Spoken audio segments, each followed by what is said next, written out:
I don't think a lot of couples trust each other. I really don't think. And Wow, that's that's big. where, and that is really big because that trust is really the foundation for connection. Yeah, Yeah. I can't let go of something if I can't let go of something to take what you want to give me Mhm. unless I trust you. There are people who are toxic and stay toxic mm, and Yeah. stay wow. toxic and their relationship. I won't let it go. I'm just Mm, not. You did that. I'm not going to let it go. mm, I'm mm, mm. not going to let it go. And I'm like, well, it's how's that been working out for you? Yeah, right.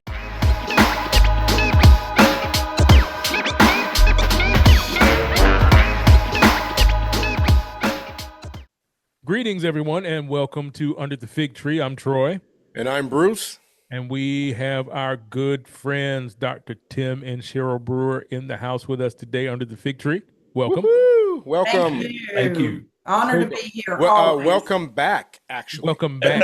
I think this is like the fourth season you guys come back, so we got to be doing something right, I Yeah, guess. man. Or Yeah. maybe we're doing something wrong and you guys are our accomplices. Either way, it sounds like fun. Yeah, yeah, You guys ran absolutely. out of you ran out of gas, guys. You know. It's Absolutely, man. always good to have you guys here with us.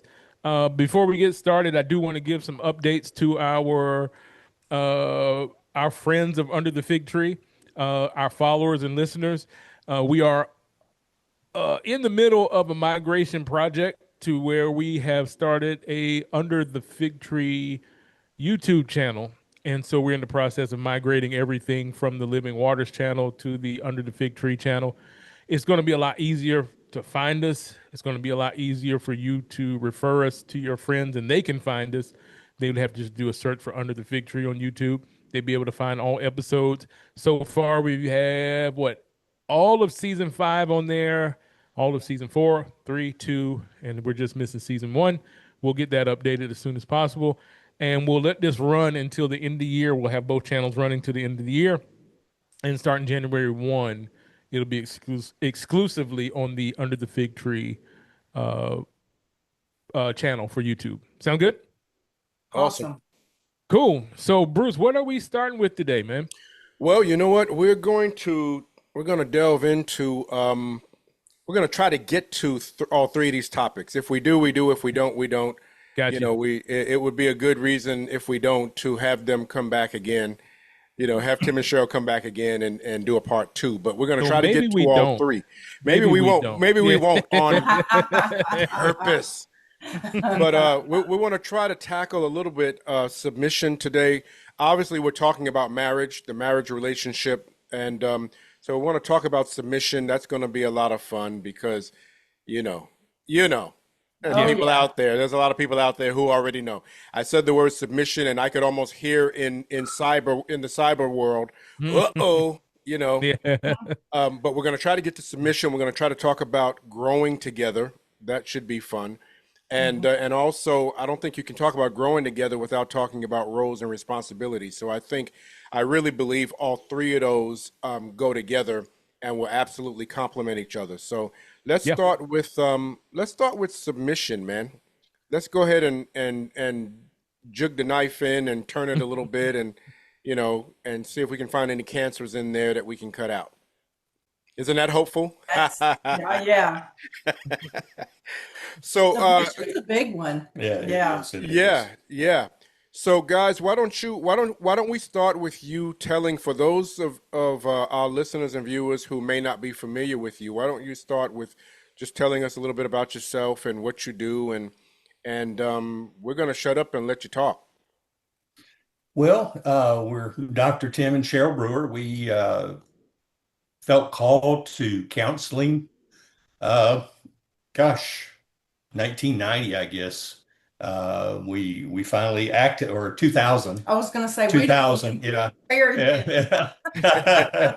we 2000, called us individually, but not yeah. together yet. In 2000, we were kind of praying about things and what's the direction for our life. And I told Cheryl, I said, I feel like I'm called to counseling. And she said, I feel like the same thing. So Wow. that's how we kind of got started. and started going back to school and trying to learn a lot. That people had always gravitated to us for advice, and I don't know why, because I never felt like I was an expert on anything, but I always seemed to gravitate, even in business. And then when I was teaching.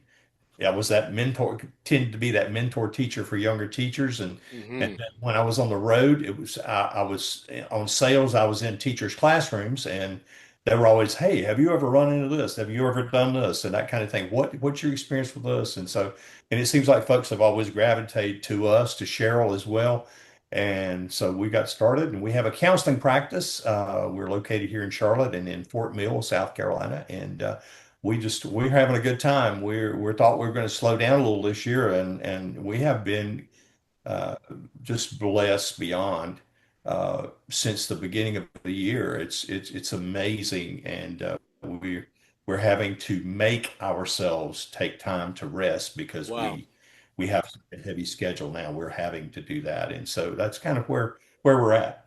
I just want to add one thing quickly about us moving into the arena of counseling. It was birthed the year after the worst year of our marriage. Wow. I Okay. want to encourage people that sometimes when you go through a struggle and you go through the hard times, if you persevere to the other Yeah. side, God always has something better. Correct. Yeah. And Yeah, for that's us, good. it was our call. Absolutely. And if we had given in to what the enemy was trying to do, we would have never walked into this. Right. Wow. So just want to encourage couples, if you're hearing, if you're going through a hard time, ask God what the purpose is and hang on and keep going. Don't Wow. stop. No, That's that, awesome, that's man. that's very true. That was very true. That was an extremely hard year in our life. We had doors open for us to go in a totally different direction. Every time we turn around, there was a blessing. There was something that happened. And then we're talking like in July of a year, and the following February, every door started closing. I mean, just Wow. closed after other. Warfare, spiritual warfare, and all kind of things happened. My father got sick. I needed to be Hmm. back closer to home, so we ended up breaking roots and coming back after about 9, 10 months.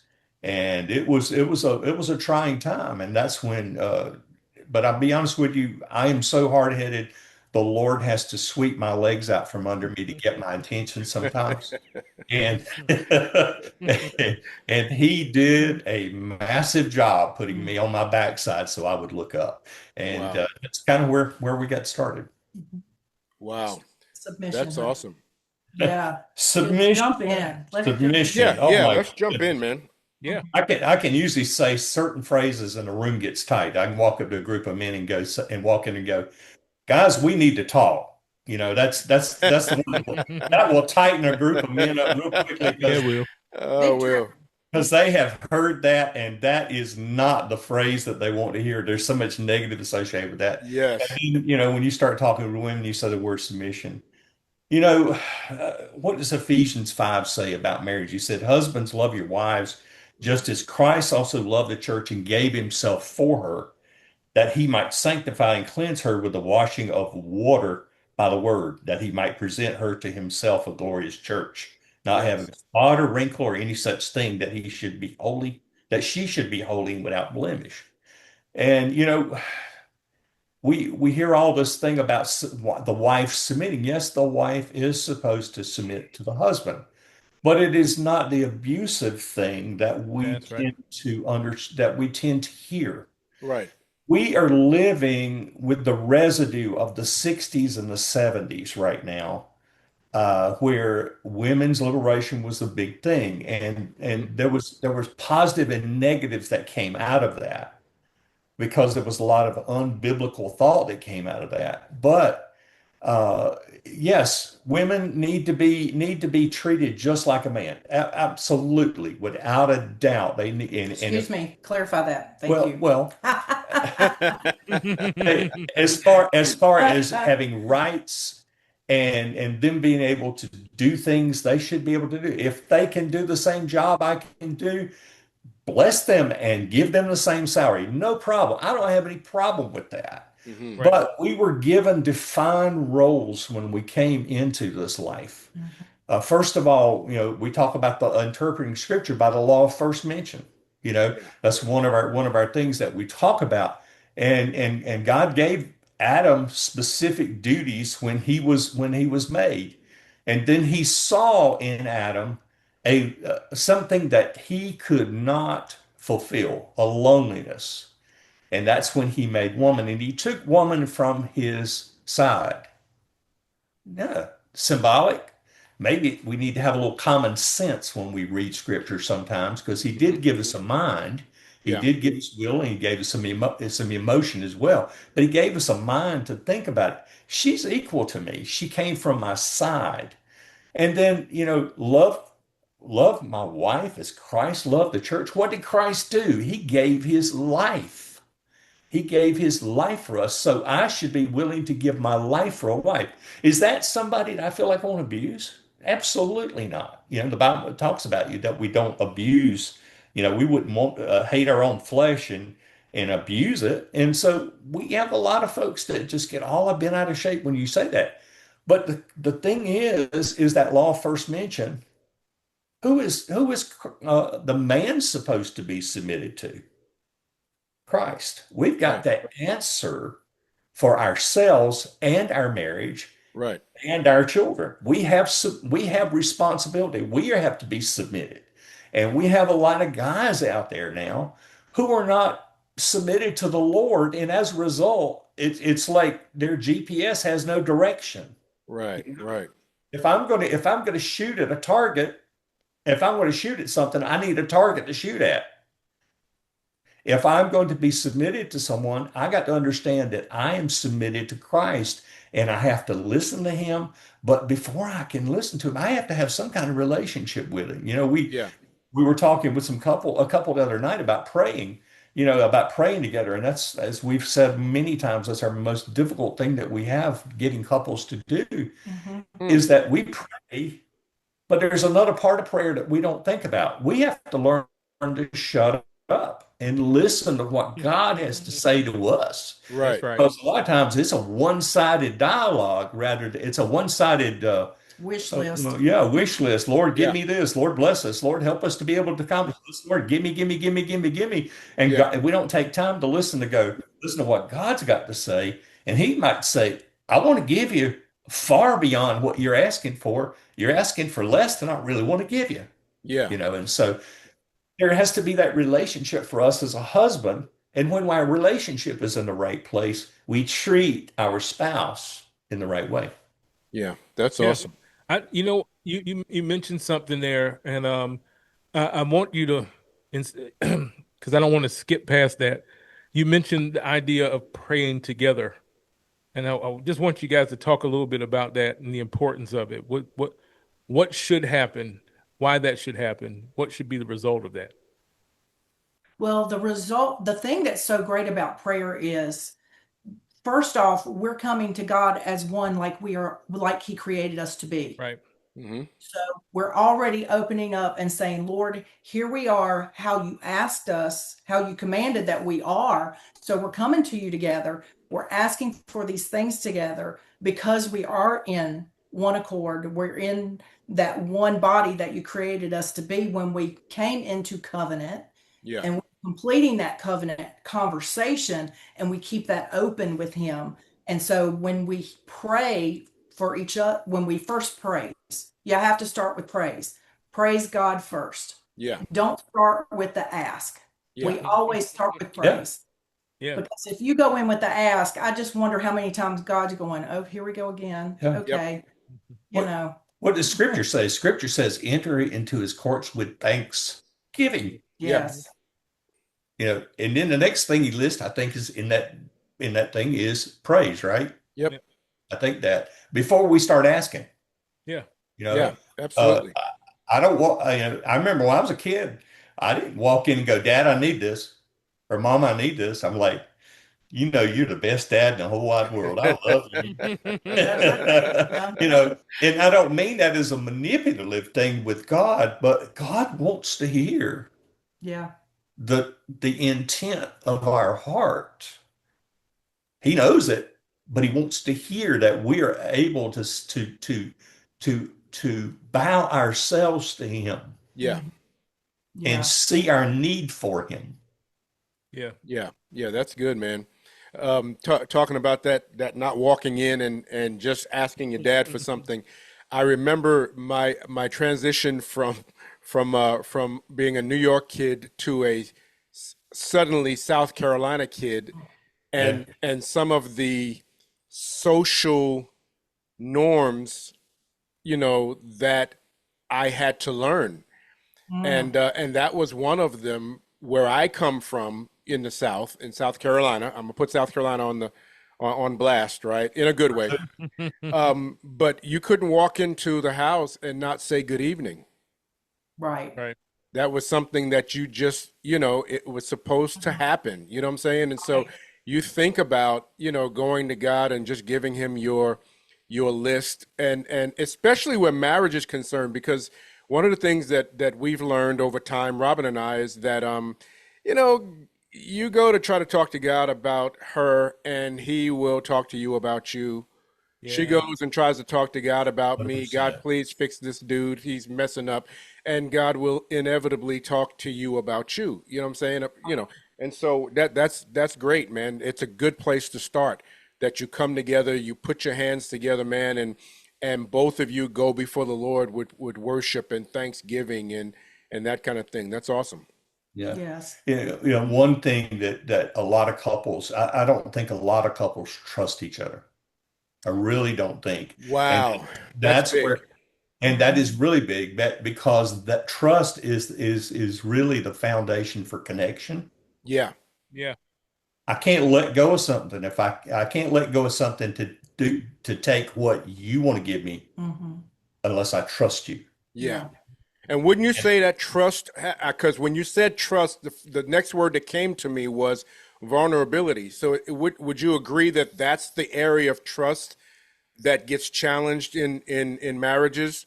I don't know that I can trust you to be that open and vulnerable. Do you think those go together? Exactly right. And we can teach you. We do a thing on intimacy, and we talk about 5 types of intimacy. And one of those, of course, is spiritual intimacy. We think that's very, very important. All that we everybody else, it seems like a lot of our other folks can do a lot of the other things. Hmm.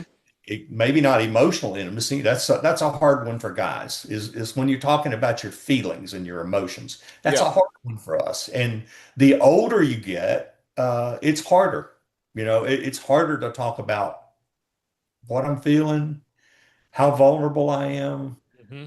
Being vulnerable to your wife and saying, I'm struggling with this. This is something, Yeah. because we're supposed to, as we get older, we're supposed to have this together, right? Yeah. Yeah. Right. But it's hard for us to do that. But women need to be able to hear those connective type words so that they can trust us. Yeah. And they're holding back a piece of their heart until they can trust. And sometimes there's been so much trauma in their background. And it could be Even in the present in the one. present one. Yeah. It could be with coworkers. It could be with church people. I didn't say that. I'm sorry. It could even be with church people that they've had trauma. And as a result, they don't mean to do that. And it goes both ways for guys too. I mean, Yeah. let's just be honest. It's not just one way with women. Yeah. It can be there's so much trauma. I'm not willing to give a piece of my heart because I know I can keep that part safe. Hmm. Hmm.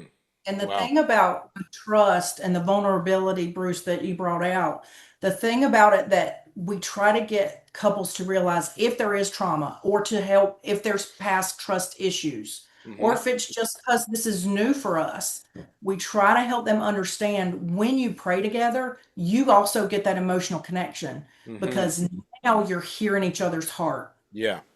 Yeah. You Wow. hear the deepest things, the things that are most important, because that's what you're going to bring to God. And Yeah. Wow. then you're connected on a whole different level. So the emotional part has already started to attach. Hmm. And the other thing about that is if people are working through trauma and it's in that relationship, we tell them when you pray together, that's where your healing starts. Because if you're Absolutely. praying together, God's working in your heart for each other because you can't continue to stay unforgiving with your spouse. You can't continue to have bitterness in your heart when you're praying together and you're praising together and you're seeking the Lord together, because He's going to do a supernatural thing. Even if you're not asking for it, He's Yeah. going to do it because you're doing it God's way. Wow. I wholeheartly agree. I've been telling people for the longest time, if you're earnestly praying for somebody, it's really difficult to stay mad at them. Yes. Right. You know, when you're earnestly, not when you're just, doing it passively, but when you're in deep intercession for somebody, it's really, really difficult to stay upset with that person. So Yeah. I'm looking at this prayer thing, as a couple, as a unit. It's basically the best way to say it, the two becoming one. Yes. How does that lend itself to the submission? Or does it lend itself to submission? Oh, yes, it Yeah. does. Great. Absolutely. Mm. You know, as men, like I've said before, we're called to be the leader. We're called to be the king and the priest. You know, we're supposed to be in other words, we're going to make decisions together, but we're going to be final answer. You know, it's like that was in a what was one of the game shows. That was the thing you'd answer and then go final answer. Yeah. We're Right. we're ultimate. Was it John Maxwell? I think John Maxwell said everything rises and falls in leadership. Mhm. And it's not just in business world, it's in our family too. We're the one that's supposed to be holding the reins to the horses and driving the team, Correct. Right. you know.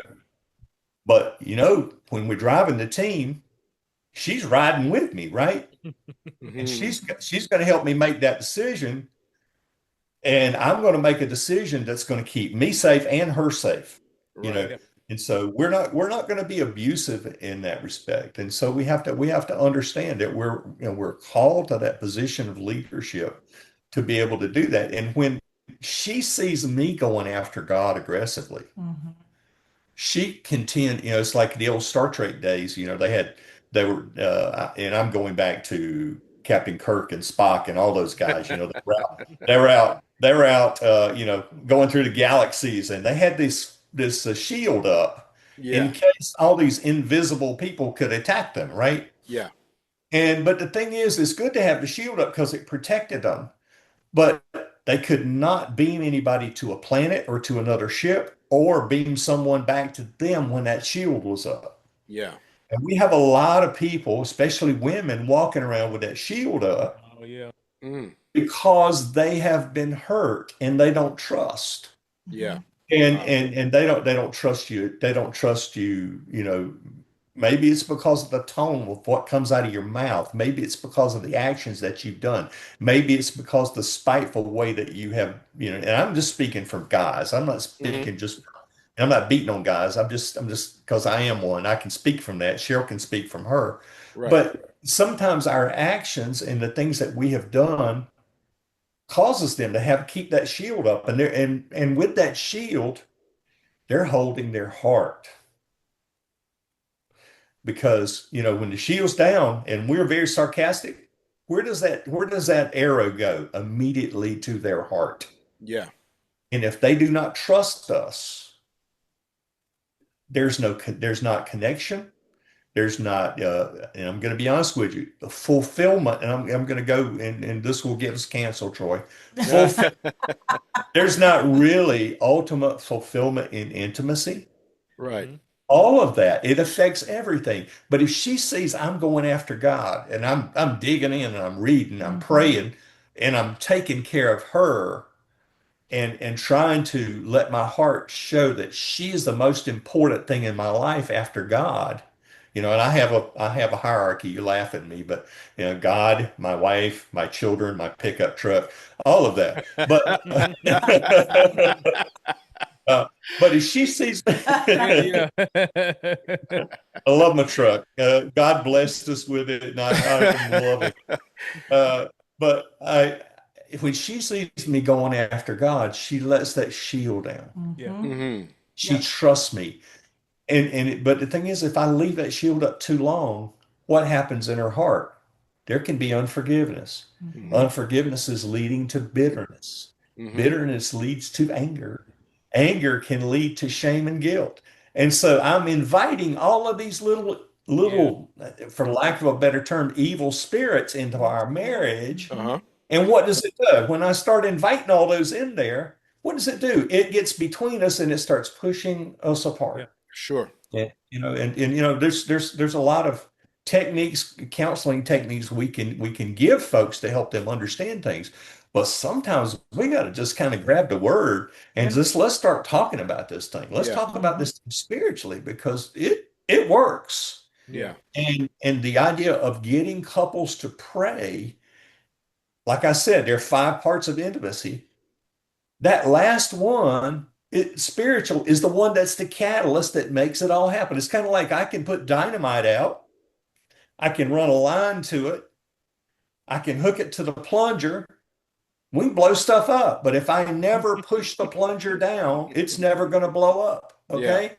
And that spiritual portion of intimacy is what enacts it all and makes an explosion happen. Yeah.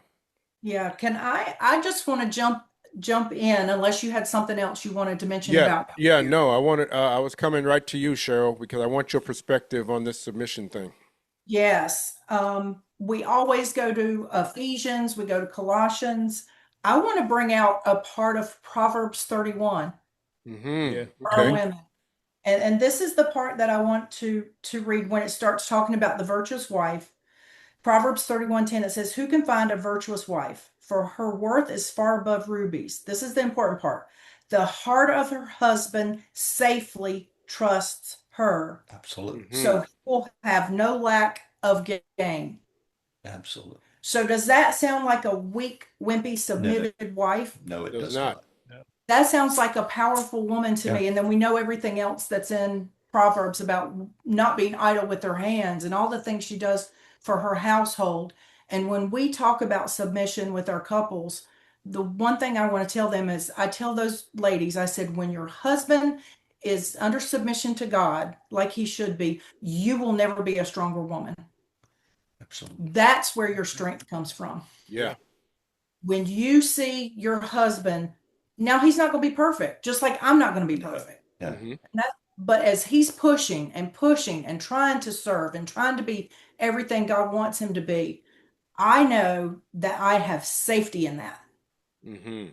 Because women seem to think, okay, you drive, so that means you carry all the responsibility, and I'm just going to sit back and ride.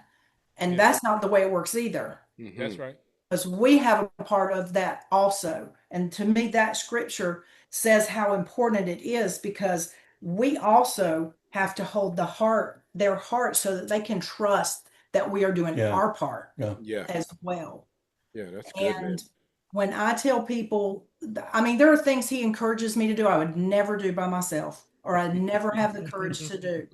But because he encourages me and helps me to feel confident, because I always know if I do something and it fails, it's not going to affect us. He's still got me. Yeah. He's still going to be the one to catch me Mhm. because God's got him. Yeah. Mhm. And it's kind of like the trampoline. I can jump on the Yeah. trampoline and he's the net all around it. Yeah. Yeah. So That's good. even if I miss, Yeah. he's still got me. And I Yeah. tell ladies all the time, you are not going to know how strong you can be until you truly let him lead and you submit to that Mhm. and allow him to. And then one of the other things, and then I'm sure Tim has something he Yeah. would like to say that I find so important is I will always remind the women or bring to their thought because maybe they haven't realized. We'll say, because we start talking about it, and especially when we usually start off with covenant when we start talking about Right. it. And then we get to the part and I say, ladies, I want you to think, do you know how much responsibility he feels as being the leader Mhm. for Yeah. us to be able to submit to them? If it's a true godly man, he feels that way. Yeah. So if you're not doing your part, it makes it harder for him to do what he has to do. Mhm. Mhm. That's That's a right. good point. So if we take the responsibility of what we have to bring to the relationship, to bring to the covenant, and do the submitting the right way, it's not about being second. It has nothing to do with about being weaker. It has everything to do with God's plan, and his plan's always perfect, even though we're imperfect. But when we bring our imperfect together in God's plan, to him, he makes it something better than we could ever do on our own. And especially if we're trying to lead, because we're going to make it way worse than he's going to do, Right. because it's not what we're called to do. Yeah. Yeah. The one of the controversial things, and you guys kind of, I think you guys talked about this. I remember hearing part of your podcast that I've heard about half of it and didn't get to finish the rest of it yet. But you were talking about that term, Ezer Kenegdo, Yeah. about you know Eve being that quote helpmate. Yeah. Well, it's funny. It's funny when you're looking at that. God also, God is referred to, Yahweh is referred to as Ezer. Several, I think 21 times, I believe in Psalms.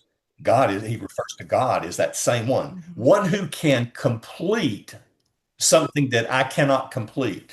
Yeah. So when God gave Eve to Adam, it was someone who could complete what he didn't have the power to complete. And I hate to use this symbol because it's a new age thing, the yin yang, thing. It's like if you notice that one does a portion that the other one can't do. If you look at that symbol, but it's a great, very graphic example. We're put together as a couple to be able to complete a task. To complete a task. And God, and in that one, it talked about it was one who had power as well. And together, when we are connected, it's like a, literally like plugging a power cord into a wall. That's when where the power comes from. The device can maybe accomplish the goal, but it has to be plugged into power. Yeah. Yeah. And so when we're plugged in together, we can accomplish things. And that's what he wanted us to think about. He didn't want us to be abusive to one another or anything like that. It's to be a wonderful thing. And we have distorted that through secular thought Yeah. so much. And like I said, we're still living under the residue of that. We're still fighting about that. And it's so sad that we got that. And as that's the reason that sometimes there are people who are toxic and stay toxic and stay Wow. toxic, and their relationship, I won't let it go. I'm just not, you did that. I'm not going to let it go. I'm not going to let it go. And I'm like, well, how's that been working out for you? Yeah. Right. Like Dr. Phil said, well, if you're not going to change, why be here with us? Right. We got to change something, Iron sharpens iron, so men should sharpen one another. And once in a while, there got to be sparks in our session, because what do you do when you sharpen iron? Those of us who are old school, we did it with a grinding rock or whatever, and you start sharpening an axe, sparks are going to fly. Yeah. Yeah. Sparks are going to fly. But also, when you sharpen an axe, what do you really do? You take away everything that's dull. Yeah. Because dull is ineffective. Correct. So I take away the dullness, and then we can be effective when we've got a sharp blade. Abraham Lincoln had a saying. It said, if you give me 6 hours to cut down a tree, I'll spend 4 hours sharpening the axe. And sometimes some of us need to get in that prayer closet or get into our research time and sit and sharpen our axe a little bit to be effective in their relationship. Wow. I think about when I think about the husband wife, and I'll even throw the singles in there because the word that comes to mind is dominion. Yes. That God set this thing up so that we together would have dominion. Yes. And my mind works a little different sometimes, but I think about Leviticus 26 and what is that? 26 and Deuteronomy 32. One can chase 1,000. Yes. And I think about singles, born again singles that are really trying to walk this life. They haven't found their spouse yet. You know what I'm saying? Right. And I think about it from that perspective. A good, solid believer who's single can chase 1,000. Two can put 10,000 to flight, right? Like, oh, buddy, wait, just trust God. When your spouse comes, you're going to be 10,000 times more powerful. I think about it from the dominion perspective. You know what I'm saying? And I threw that in, and not to leave the singles out because we're talking primarily about marriage, but For anybody who is single, who's listening or watching, yeah, man, live the life that God has called you to live where you are right now, and Yes. trust God for your relationship. Trust God for that holy, godly man of God, woman of God, and but also know and be encouraged that wherever you are now and however successful you might be in your walk with God, it's going to manifest. It's going to manifest exponentially once Mhm. that godly man of God, that godly woman comes in. You know what I'm saying? So I just wanted to throw that Yeah. in there because I always think about dominion, man, when I think about the Yes. husband wife, dynamic. Love it. Well, and you bring up something, Bruce, I think it's very important for singles. Be praying for your spouse. Yeah. Absolutely. The Yeah. spouse can be your your success or your downfall. Absolutely. Just because he looks good and he's sitting out there on the corner in front of the convenience store, you want to date him, and he's got no job, he's living in his mama's basement. Mm, Just because he looks good don't mean that you need to date him. that's right. You need to qualify that. That's right. And just because she's pretty doesn't mean she's going to be the right person for you. Your spouse can change the entire direction of your life. And I'd hate Mhm. to know that I stood before God and missed the direction he called me to. Yeah. Wow. You show me your friends, I'll show you your future. Mhm. Yeah. Because who you have in your life, speaking into your life, affecting your moods and your decisions and your thought life can change your destiny. They become the closest person to you on the planet, or at Yes. Right. least they're supposed to be. You know what I'm saying? Yes. They're supposed to be, Yes. yes. They're Yeah. supposed to be, man. So absolutely. But we have a lot of folks that I see. I'm like, be careful who you spend your time with because you might spend your time with the wrong person, and you carry those scars, Yeah. you carry those soul ties Yeah. Yeah. that we have to break. Sometimes we have folks sitting in our office sometimes getting ready to get married, and it's like, ooh, it ain't gonna be the number of sessions that we have put together. We got to talk about some other stuff. We Yeah. got to clean some other Wow. stuff up because we Yeah, don't. man. And we've had folks in premarital counseling that decided not to get married. Yeah. And I'd rather you do that now than us have to clean up the residue of a Sure. divorce. Sure. I agree.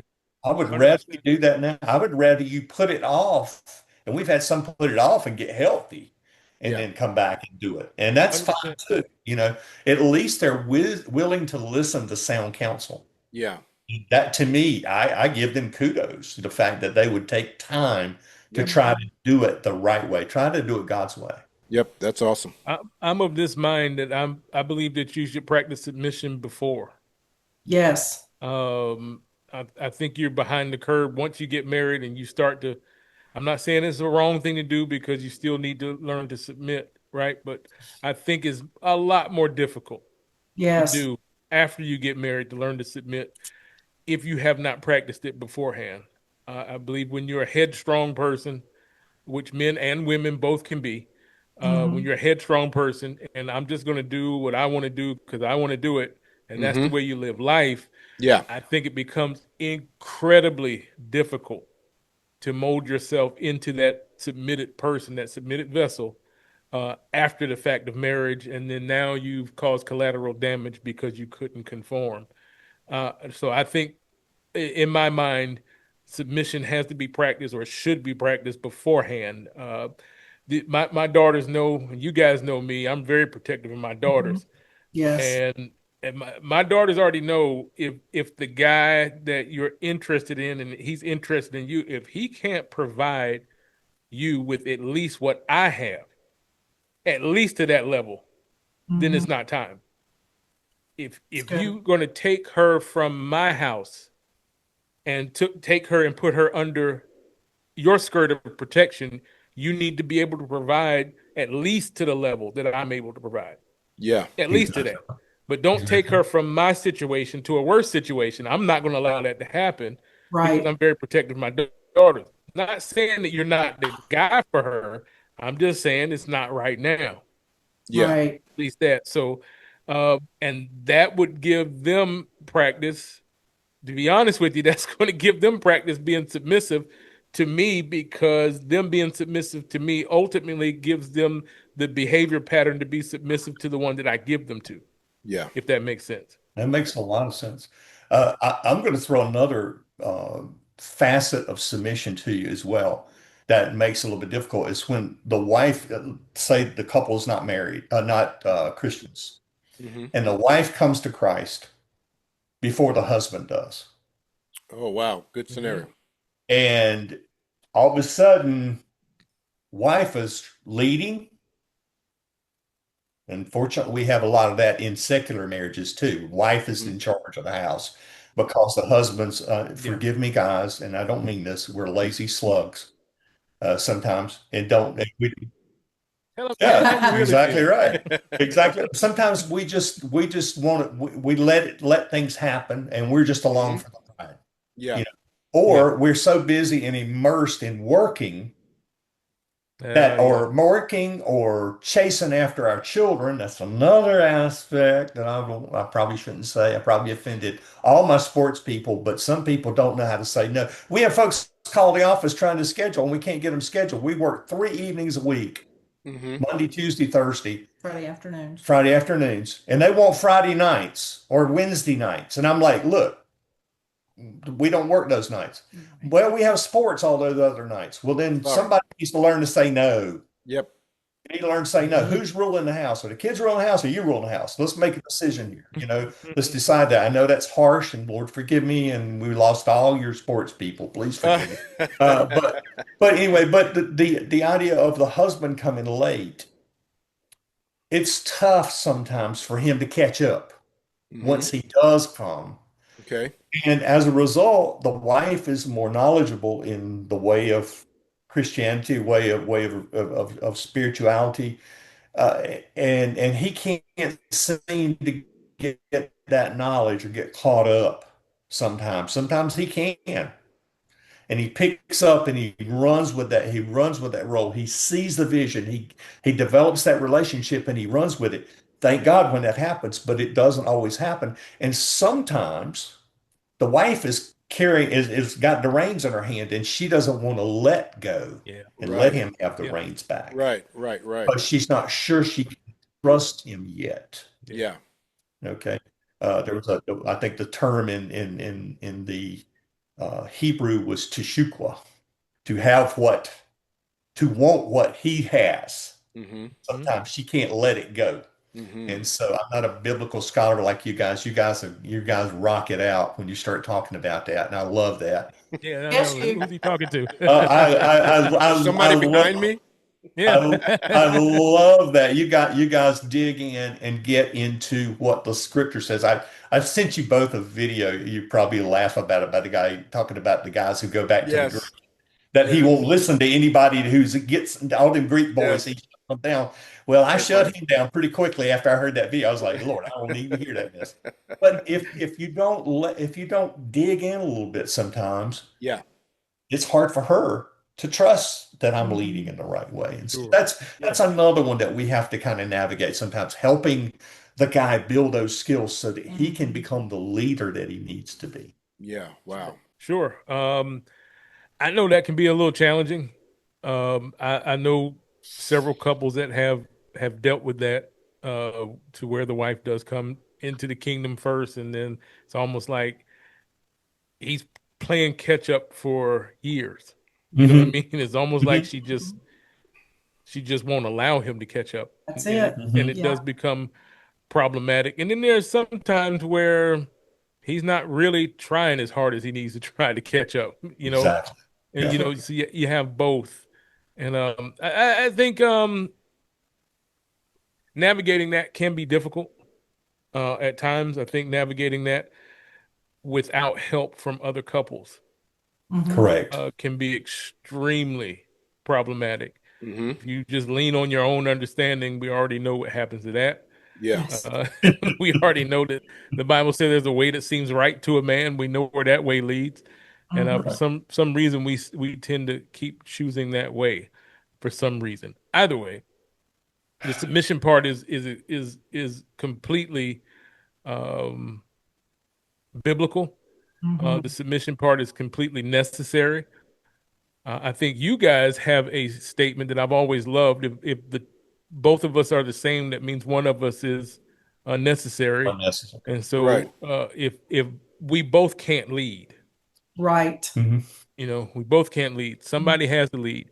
And at the end of the day, when everything fell apart in the garden, God said, Adam, where are you? He didn't say, Yeah. where are y'all? Right. He said, where are you?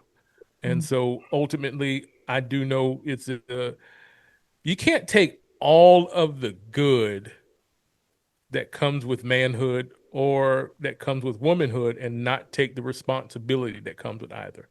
Yeah. And Yes. so I think that's kind of what this boils down to. I did want to move into the direction, Bruce. I think what was the second part that we wanted to Well, talk about? we don't have to do them in the order that I stated them. The second one was growing Yeah, together, and then roles and responsibilities. What you just said, you they're could going to really be go like the either same, way. right? Yeah, Yeah, yeah, yeah, yeah, they're going to be like the same. So when I'm looking at this, so I have this thing, and please correct me if I'm wrong. I have this thing that successful marriage doesn't mean that we stay together. Mm. Successful marriage means that we grow together. Right. Right. Um, yeah, Anybody can just stay together and they can hate each other's guts, and Yes. that's just not a successful marriage. Right. They can stay together just for financial reasons. I don't want to get a divorce because it's going to cost me too much money. it's cheaper Can't to keep stand the her. Right. woman that you're with, but I don't want to pay all that Cheaper to money. keep her. That's Yeah, Cheaper to exactly keep her right. cheaper to keep her, mentality. right? Yeah, So, and at that horrible. point, that marriage is not successful. It's not successful at all. Bruce has a saying. I usually say a wise man told me one time, but I'll say it this time. Bruce has this saying that nobody gets married to be miserable. Right. And I do Right. agree with that 100%. Uh, Looking at that and understanding that as the framework, what does it look like to you, and what advice do you give couples on how to grow together? I was going to say, even in our premarital, we tell them to start with, you're going to go through seasons. Yeah. There are going Okay. to be times that one of you is going to be in a different place than the other. There's going to be a time where you're holding more of the responsibility, whether it's the spiritual, whether it's the financial, whether it's like you were talking about the duties, Yeah. all of the things. We're going to go through seasons. It's not going to look the same all the way through life. Right. It will not. And we tell them you have to be prepared for that. And then you have to know that's when the sacrifice of your love, of how God tells us to love each other, gets you Mhm. through. Because if he's at a place I'm not at yet, he might have to sacrifice in those Mhm. moments till I get where he's at. Yeah. Mm. Yeah. Wow. He's going to have the sacrifice, the patience, the love, and the leading ability to do that, to help me get there with him, because there are going to be different seasons of life. There's going to be hurts, there's going to be pains, there's going to be hormones, menopause, all the things that are going to happen. And we tell couples, we're straight up with them. It's going to happen. Life isn't always going to Yeah. be great. He's Yeah. going to be freezing to death and wondering if there's ever intimacy again. And then we too tell them, So yes, there is life on the other side and you will smile again. So that is so funny. I was looking for the light at the end of the tunnel, and it turned out to be a train. I mean, Ah, that's awesome. That's awesome. And it's real. It's real. It's absolutely true. Um, and I'm glad you said that for the one quadragenarian on the Oh call. man. You know, that's those between 40 and 49. You know, yes, yeah, yeah, so I'm yeah. glad you put that out there just to yes. help those on the line that may be in that age Uh-huh. at that age bracket. But I'm gonna jump off here on my squirrel moment for a second. Go Okay, ahead. you'll like this. Dr. Tim was there. Bruce was there. I believe Bruce was there. Yeah, he was there.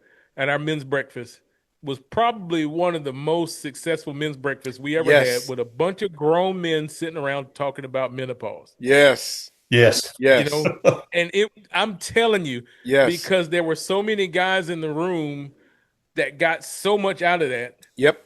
and they could understand a little bit more about their spouse, and some of the things they thought was wrong was just simply menopause. Yeah. You know, but not sitting around talking about that, not having these discussions keeps you in a place where you're wondering, needlessly wondering, needlessly confused. You know, it's just about simple having a simple conversation.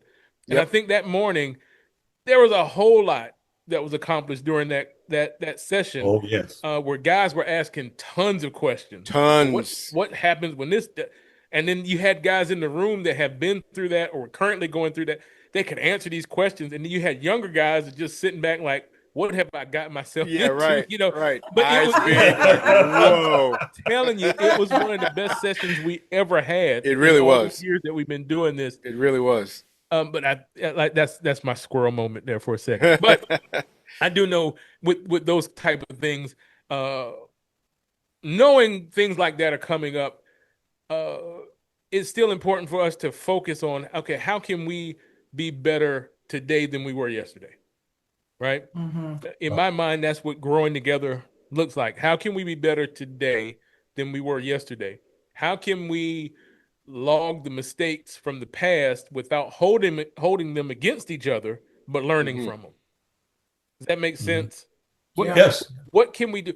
So do you guys have any tools? I know you guys got tons of tools in your tool chest, but do you have any tools to help our listeners to understand that it's okay to revisit the mistakes, but from a healthy place? Mhm. Very true. One of the things I want to just kind of throw in here, I guess this would be a squirrel moment too, is that we have to understand that this is a partnership, Yep. and we have been, indoctrinated that everything is supposed to be even and fair.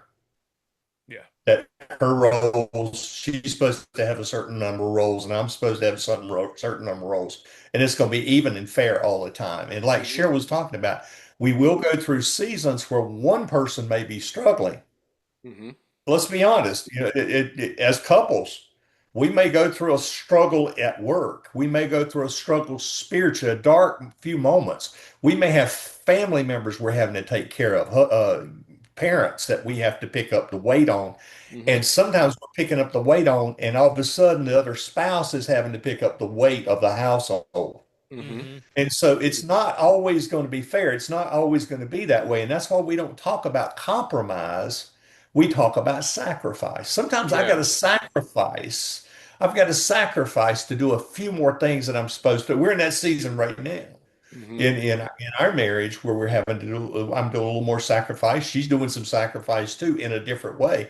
Mhm. Uh, we're working to try to get her in full time. That's our total goal. Hmm. uh, I'm in full time. She's doing another gig, and she's coming in the evenings and working after that. That's a real sacrifice on her part Right. because we're learning we're not 35 anymore, you know? And I've learned I can't open the office at 8 o'clock in the morning and go till 9:30 at night anymore because I'm definitely not 35 because about 1:30 my body says bite me. And so I just can't do all that. So I'm opening it later. You just learn that. Yeah. But you go through seasons where you have to kind of pick up the slack for each other. I'm doing more of the housework now. And you do such a great job. Thank I you. love that. I, Appreciate it. I literally I'm down to the point I have dishpan hands because I do have certain things we have to wash hand wise, but it didn't go dishwasher. And I do a lot of house cleaning because if she's working a full-time job and then she's coming in and working with me with couples in the evenings, late 3 evenings a week. When she comes home on Friday, Individuals on Friday. when she comes, we get out on Friday and we come home. Does she feel like doing anything? No. If we're going to have quality time together, I got to sacrifice and do some stuff and get off my sweet blessed assurance Hmm. and do stuff so that we can have quality time the rest of the weekend. And we have learned that we can't be at every event, every Mm. birthday party, Oh Yep. boy. every birthday party, every event, Come every on, man. every wedding, every shower, we've learned that magical word to say No. no. I love Yes, it. that's We've good, man. learned that, and we had a very revealing thing said to us one time. It said, we seem to see you guys at more events at church than any of the other elder couples, and I'm not saying that to bash anyone by any means. And we learned it was a hard lesson for us, and it said we need to start learning to say no Mm-hmm. Because you because have to lead by we were example. running. We were Yeah. running There you go. constantly and we were exhausted. And we actually learned a lot from Troy and Tisha because they have learned they modeled that they can say no once in a while and still be saved. Yeah. Wow. Imagine that. Right? That action and all that activity doesn't have to do with our salvation. That's right. Correct. That's It's right. not works based. That's It's It's right. not. what's in here. And That's right. so we learned that we have to slow down sometimes. I don't want to wear myself out so that when I do decide, quote, to retire, I can actually do something with my wife and enjoy that bride Yeah. of my youth. Can I jump in here? I just want to say a little something about the whole with the seasons and growing together. One of the things we always encourage our couples, not just premarital, but the other couples coming to us, because obviously if they're coming, they're either trying to refresh, doesn't mean Yeah. everybody's in crisis, Right, which is exactly. great. Yes. They don't wait till they're in crisis Yeah. to come, which is key. It's like getting the oil changed for your car. Don't wait till it seizes up your motor to try to go do that. Yeah. But one of the things we always encourage them is you have to have mentor couples. Mm-hmm. Yes. You will learn. That's going to help you grow I together love that. because you're going to see somebody else I love that. model that for you. Yep. That's good, When man. you get into trouble and you're like, oh, what do we do with this? You go to the Lord, and sometimes it's not clear cut. Sometimes He doesn't always give you the answer that you think you want to hear or that you think He's supposed to say. But if you have good, godly counsel, plug for you guys are amazing. Absolutely. If people aren't following you on a regular basis, if this is their first time, I recommend they go back and listen to every Oh, episode yes. from season 1 to today. Yes. But you guys, we tell everybody, both of you as couples with your wives are mentor couples to us. Oh, wow. And Man. Absolutely. we Man. consider your counsel more valuable than we could pay for. But we know what value that is, and we try to tell couples if you can find those people, and we always tell them it's not your peers. Yeah. The Right. people who are right here, they don't always want what's best for you. Oh. And I don't mean that they can be Christian Oh. people and still not Yeah. what's best for you. No, it's Yes. real. They can be jealous, they can be led by I'm miserable, I need you miserable with me. Yep. That old miserable loves company Yeah, is true. true. And Mhm. people can lead you down the wrong path. So you need to have somebody ahead of you in areas of your life that you can look to and say, hey, how did you get through this season? Right. How did you walk through this? And they're going to tell you because number one, they've lived through it. Number two, because if they're your mentor couple, they want what's best for you under God, not what's best for you as individuals, not Yeah. so one person feels better than the other. Yeah. Right. But this is what's going to be best for you guys to get to the end result you need to be at past this season. Right. Right. Yeah. That's I awesome. think I've said this a couple times on the podcast, or at least one other time. Here in this side of the world, we don't really take a community approach to marriage. Whereas when you look at the people of the book, Mm-hmm. that was their Mhm. thing. And it got to Yeah. a point that if you were to get a divorce, you had to get a certificate of divorce from a priest, but you couldn't go to the priest on your side of town. You had to go to the priest on the other side of town. And as you were going to that priest, everybody in the town was trying to talk you out of it Right. because your marriage was important to the entire community. Yeah. And I Mhm. don't Yeah. think we have that, at least in this part of the world, we don't have that. It's my marriage, and you guys stay back and you guys stay out, not recognizing that the antidote that you need is not in your own wheelhouse, it's in somebody else's Yeah. that you're pushing away. Right. And I have people that we they know we actively watch them. They know that. And then there's people that don't know that we actively watch them, and we're learning from them, and we invite their advice, when we need it, because contrary to my own thinking, I don't know everything. Amen. I don't either. Yeah, because you were never meant to figure it out by yourself. Yeah. So you have to have people around you that are willing to pour Right. into That's right. you, people that in turn, what they pour into you, you can pour into somebody else. Yeah. And collectively, we become a better community because we take a community approach to this particular relationship that's supposed to be the image of Christ and his church here in the earth. Yeah. That's good, So man. I like that. This is all helps us to grow together. So I do want to talk real quick about the roles. Now, I want to do it this way, okay? It's going to be a little bit different. So, Sheryl, I want you to tell us what Dr. Tim's role is. And then Dr. Tim, I want you to tell us what Cheryl's role is. Because it's easy for us to say what our role is, what we believe our Yes. role is. But Yeah. I want to hear it from the opposite perspective, if that makes sense. Right. Sure. So go, I think the doorbell's ringing. I got to go. that's cool. So go Yeah. either one. I'm cool with either one. Yeah. Yeah, sure. I'm gonna back up to what the first part for me is, what we started off with. He's the leader. He's the Yeah. leader of our home.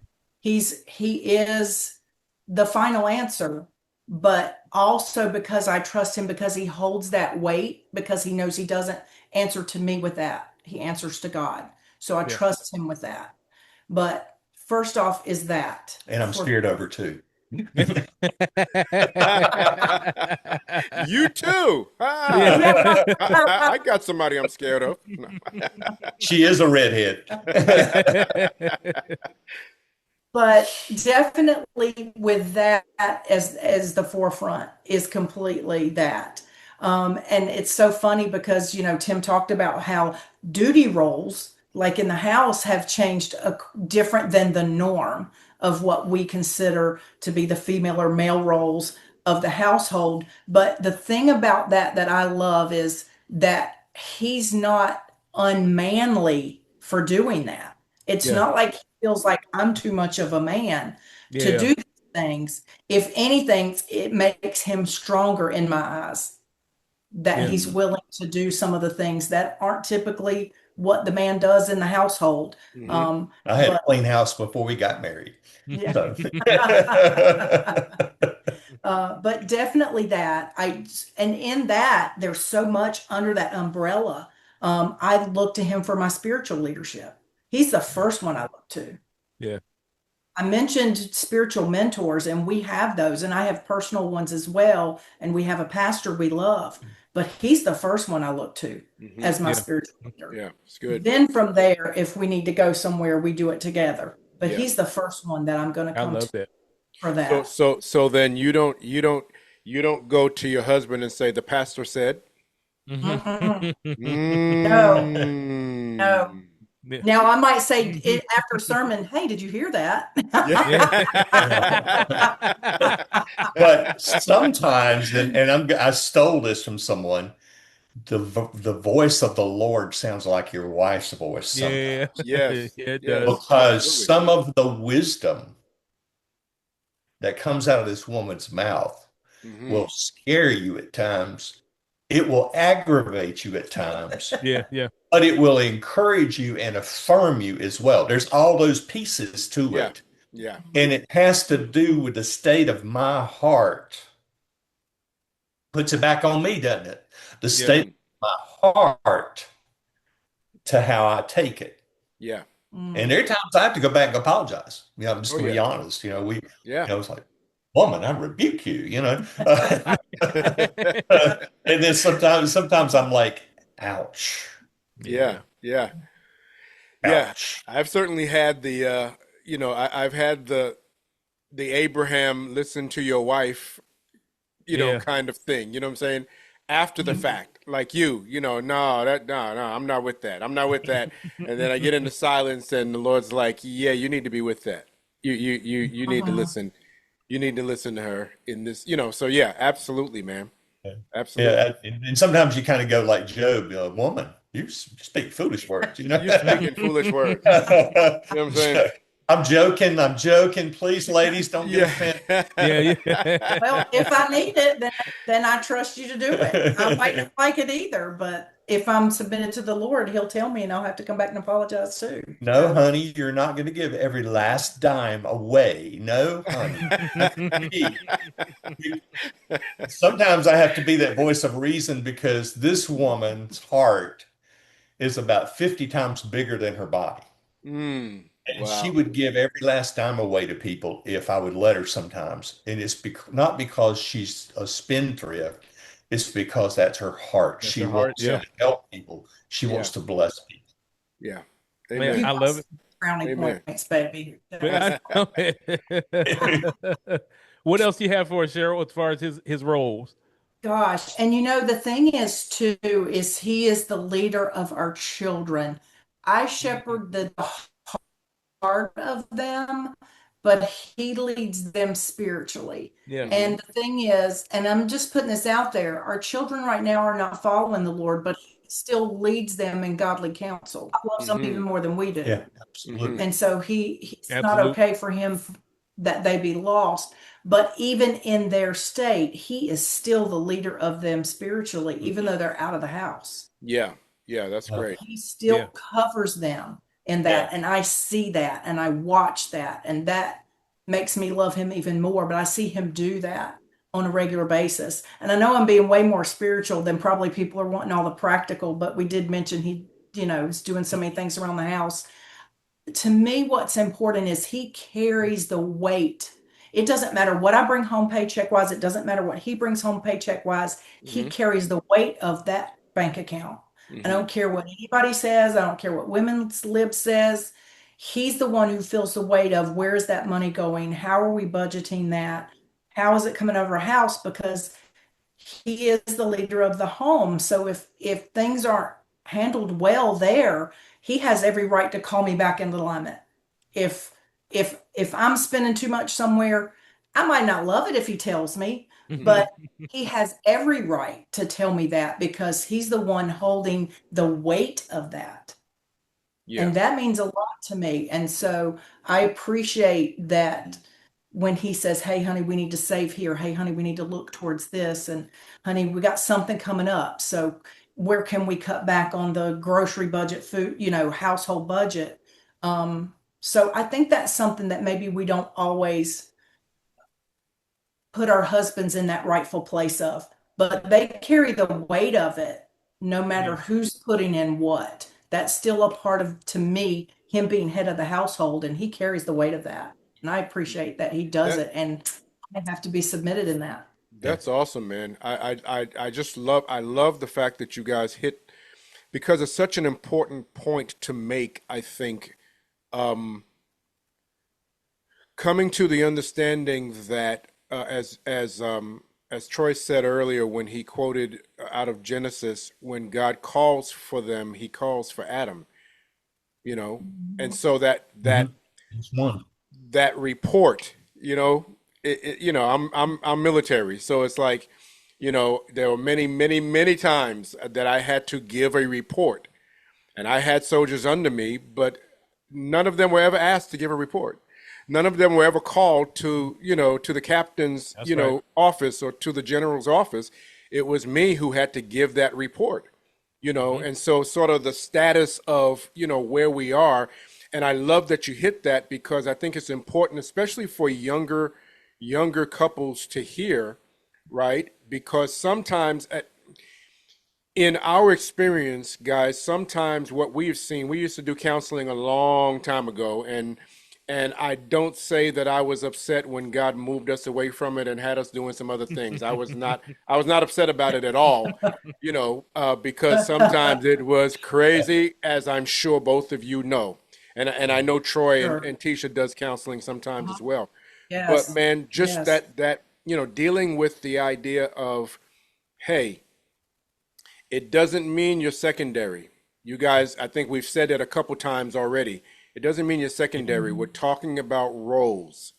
And the Yes. primary role is I have to stand before him and give account Yes. for why this, and this is out of order. Whether Right. that's with our relationship, whether that's with my spouse, whether that's with my children, whether that's with the car.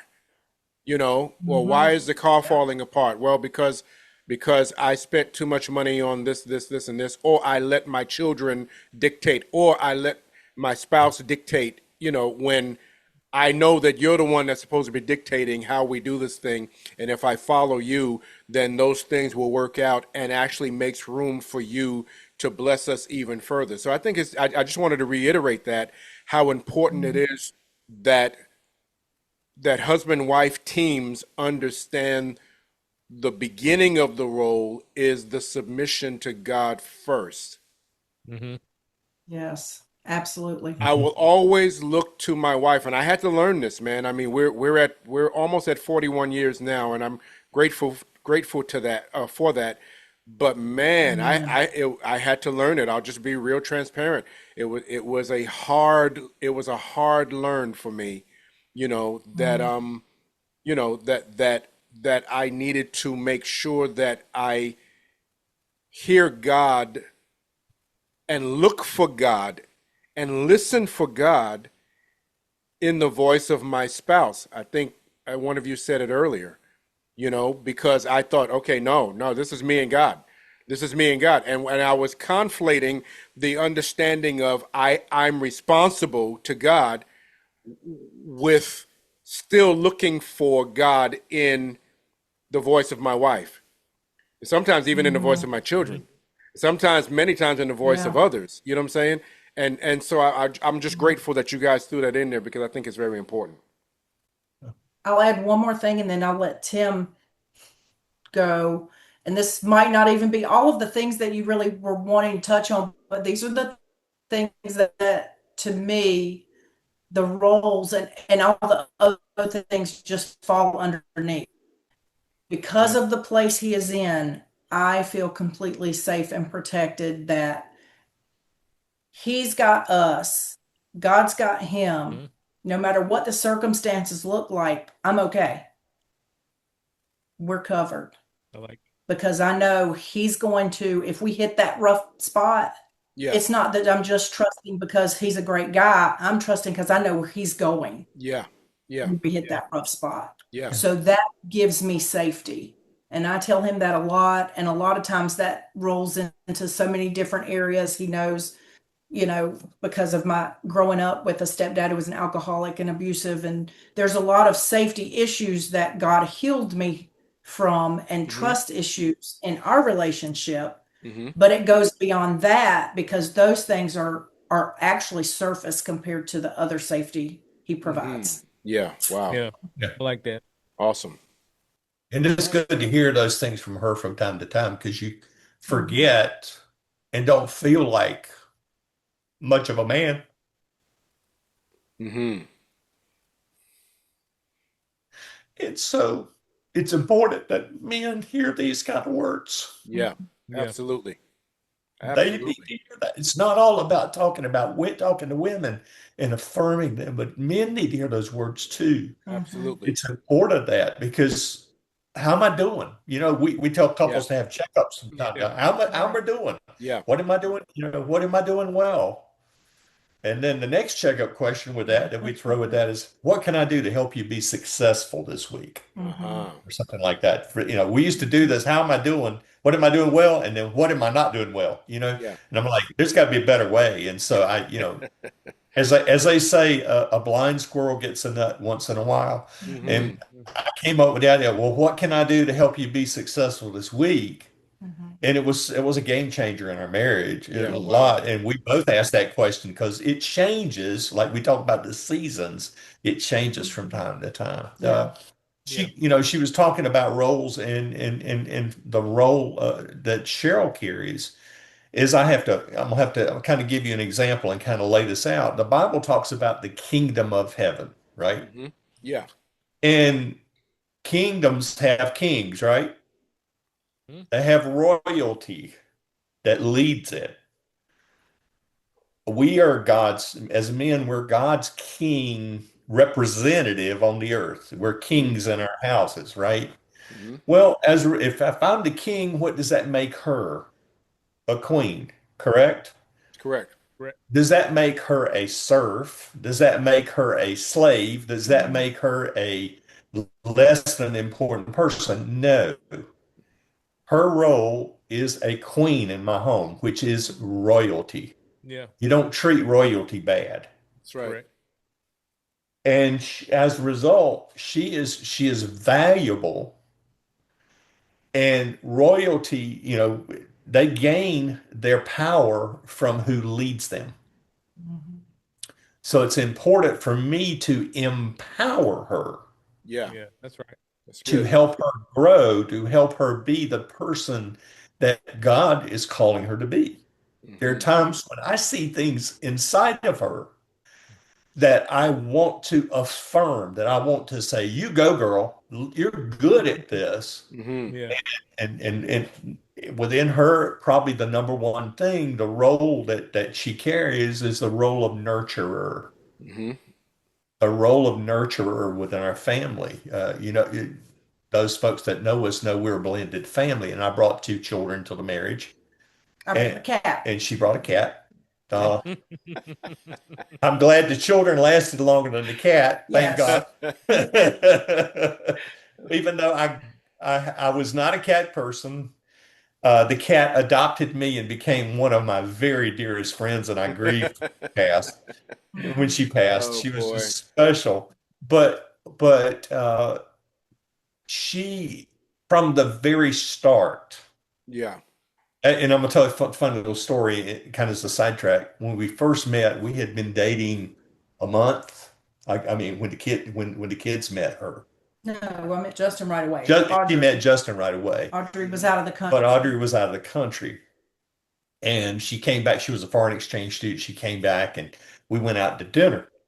And we'd been dating, like I said, dating about a month. And Audrey goes, "When are you going to marry her? I like her." Uh, oh, wow. Wow. That's She awesome. saw that nurture heart within her. Mm-hmm. And these children, when they are around their friends, even though they have a biological mother, Mm-hmm. when they're around her friends, their friends, they say, "This is my mom." Mm. It's awesome. They will run up to her. I mean, even as teenagers, when teenagers don't do this, right? They Mm-hmm. would run up to her and hug her and run up to me and hug me as teenagers. Mm-hmm. Yeah. And there are times when she can speak spiritual things into them Mm-hmm. that I cannot do. There's still times we have Yeah. conversations. And it's funny how when they get in trouble, they call dad. Mhm. Mm-hmm. And Mhm. invariably, I'll hear, even though they don't realize it, I hear spiritual things come out of their mouth Mm-hmm. that has been put inside of them from a young child's time. What does the word say? His word would not return void. Mm-hmm. Mhm. And we stand in agreement they're going to come back to us. But that nurture from her helps open that heart there. Yes, she has Yeah. specific duties. She does all kind of things around the house, and she does all kind of wonderful things. And Cook she takes grits. care of me. She cooks grits and Yes, she incredible does. grits and Yes, Incredible she does. grits. and biscuits. And for you northern people, that's a normal thing. And I'm sorry that you may have experienced grits, but you haven't experienced Cheryl's grits. That is That's true. that's right. That's They right. will set you free. That's absolutely right.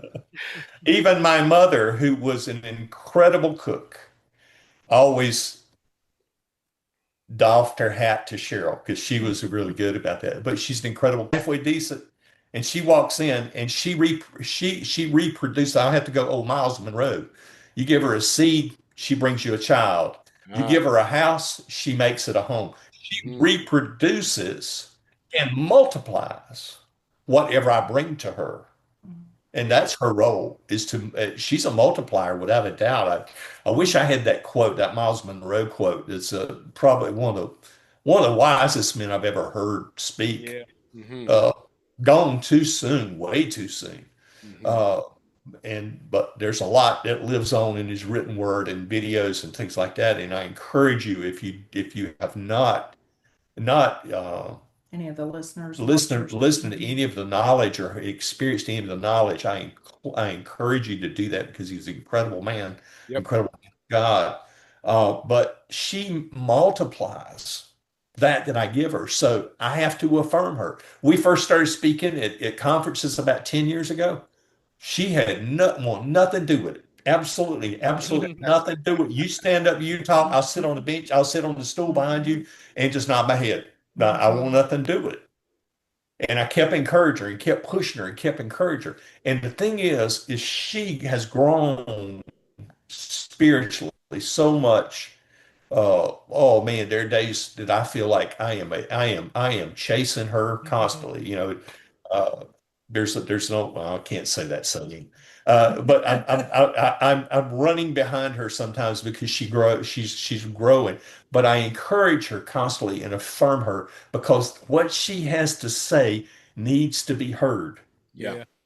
What she has to say needs to be heard because there's wisdom between those ears, because the Lord has made things come alive within her that just astonish me at times. We're being counseling sessions, and I'll look at her and go, "Who are you?" I'm over here.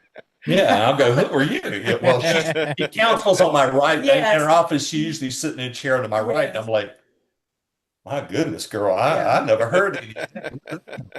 And she said, "I don't It's know. It him. just kind of Holy happens." Spirit. Holy You know, Spirit. but that's my role is to be an encourager. Yeah. And what I give to her, boy, she not only does she give it back, she gives it back pressed down, running over, you know, Wow. amazing. And so that's the role of Cheryl in our lives. I Amen. love that. Mm. That is absolutely phenomenal. I have enjoyed the discussion today. This has been such Very a good. help, and I Mm. think it's going to be a big help to our listeners. Just so you know, I did take a note of this 5 parts to intimacy, so don't think you're going to get away with not talking about that on this podcast in the future. I did take a note of that. So, if nothing else, we know we have to at least have you back to talk about that at some point. These Absolutely. Yeah. 5 parts, because I'm interested, I'm intrigued by that. I want to hear what you Uh, guys have to say about that. It's always great having you guys here with us. Always. I always enjoy it. And the funny part is I could literally show you the analytics. These are always the highest rated Yep. episodes when you guys are Absolutely. on here with us. And I absolutely love that. So what I want to do is give you guys an opportunity to tell people how they can find you. Right. okay, you can find us at www.judacarecenter.org. We're located in Fort Mill, South Carolina, in the Baxter Village complex. It's almost like Mayberry, where we're at. We love the little community there, and it's like a small town almost. And it's been one of the biggest blessings for us to move there. God has really blessed us being there. Yeah. Um, we love what we do. I'm just going to be honest. We do couples. We do individual counseling as well too, and both of us, I try to do guys during the day as much as I can, and Cheryl does ladies. We made that decision a few years ago when we started this thing that I would only do men, she would only do women, because we believe in having boundaries. It's important to have boundaries as a couple about what people can say about you. I mean, there are lots of well-known people can speak. I mean, Billy Graham had boundaries as to who he traveled with and how he would go into a room. He didn't leave himself, you know, open to controversy. But anyway, you can find us on the website there. We also have a phone number, 803-369-6321. You can get to us that way too as well. And we'd love to be able to help. We do, as Cheryl said, we do telehealth as well a lot. Telehealth is here to stay since COVID. It's still here, and we Yep. still do telehealth, and it's not as to me as personal, but we've grown accustomed to using that tool, and God gives us another tool to be able to work with people and help people, and that's what we're all about is helping people. Sheryl has an incredible ladies following. They get locked in with Sheryl, and it's hard to get rid of them sometimes. And we got people that constantly call her Mama Sheryl. Just the way that shows the nurture that's in her heart. Yeah. Yeah. Wow. So Awesome. yeah, always good to have you here. I tell everybody, you guys are two of my absolute favorite people in the world, along with Robin Greer, Franklin, and and that's it. Well, it is so mutual. We feel the same about Absolutely. with you guys. Yeah. Yeah. We say the same thing about you guys, and Yeah. it's always an honor to be here. Shameless plug, like I said earlier, for people who don't know you, Yeah. and have only seen you here, I want them to know you guys are the real deal. As couples, Right. you are the real deal. You are what you talk about, what you preach, and God uses you. And please continue to let him use you the way you do, because you are a light in this dark world. And your ministry is so important and so effective. And we're Right. just Amen. grateful to be Amen. counted among your friends. Yeah. Amen. And Amen. I'm going to throw something in there too. And those things happen because they are doing things in the secret place. Amen. Yes, absolutely. And that is where all of us grow, is in the secret place. Yes. Yeah. Our relationship Mhm. grows in the secret place. That's where God reveals himself to us. Yes. That's where he changes our hearts and our motives. And so I'm just very much wanted to throw that little plug in there. 'Cause It's true. got to, and the thing is you've got to be in pursuit on a regular basis. Mm. It can't be haphazard. It can't be Right. I just do it when I feel like it. You've That's got right. to be in pursuit. There has to be a regimen there. Yeah. And just to throw a shameless plug in there, we're having a Been marriage pursuit. conference. Yeah. Let's do it. Our church has a marriage conference. We're honored to be able to kind of lead and direct a lot of that. But it's coming up in September, and we would love to welcome all of you to that. It's at Judah Church in Charlotte, North Carolina, and the title, by the way, is In Pursuit. And it'll Wow. be September 19th, 20th, 21st. We do Friday night. Usually a good portion of that would be worship. Saturday will be more sessions, and our pastor caps it off on Sunday morning. So we would love to have you go check them out, www.judahchurch.org/events. Check them out and get registered. It's always been a good time when you guys have done these marriage conferences. You guys always hit it out of the park. It's always amazing. We always have a great time when we get there. And we really appreciate all the hard work you guys put into it. So thank you so much. I'm looking forward to it. It's going to be a good time. I'm going to say this. If people don't get anything out of this, you're just dead inside. Just going to be honest with you. If you don't get anything out of this, you have no soul. This is always a lot of fun. So look, I'm Troy. I'm Bruce. And we've been here with Dr. Tim and Sheryl Brewer. Always a great time here, and we thank you guys for spending your time with us here under the fig tree.